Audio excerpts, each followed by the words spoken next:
Inilah sejarah asal-usul surah Al-Fatihah dan keutamaannya yang jarang umat Islam ketahui. Pernahkah kalian merenungi makna di balik surah yang setiap hari kita baca dalam solat?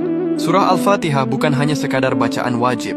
Di baliknya ternyata tersimpan sejarah luar biasa, keajaiban yang menakjubkan, dan keutamaan yang tak terhingga. Surah Al-Fatihah yang berarti pembukaan, dahulu diturunkan di Mekkah pada masa awal kenabian. Menurut sebuah riwayat, malaikat Jibril dan malaikat lainnya turun dari pintu langit yang baru pertama kali dibuka hanya untuk membawa dua cahaya istimewa kepada Nabi Muhammad, yaitu surah Al-Fatihah dan beberapa ayat terakhir surah Al-Baqarah.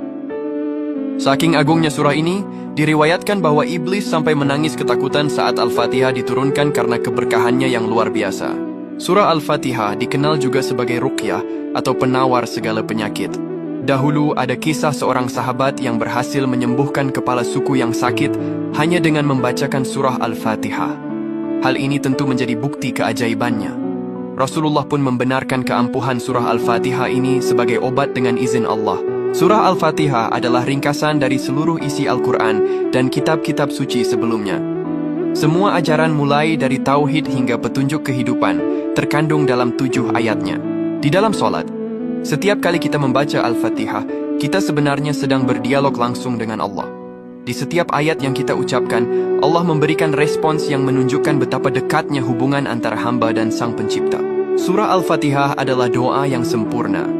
Di dalamnya kita memuji Allah, mengakui kebesarannya, memohon pertolongan, dan meminta petunjuk ke jalan yang lurus. Setiap keinginan dan kebutuhan hidup manusia tercakup dalam 7 ayat ini. Banyak ulama mengajarkan amalan membaca Al-Fatihah untuk melapangkan rezeki dan mengabulkan hajat. Salah satunya adalah dengan mengamalkannya secara rutin setelah solat wajib. Dengan memahami dan meresapi maknanya, surah Al-Fatihah memiliki kekuatan untuk menghilangkan kesedihan, kegundahan, kegelisahan, dan ketakutan dalam diri kita. Surah Al-Fatihah adalah hadiah istimewa dari Allah bagi umat Islam. Dengan memahami sejarah dan keutamaannya, semoga kita dapat membacanya dengan lebih khusyuk dan meresapi setiap maknanya. Allahumma salli ala Sayyidina Muhammad.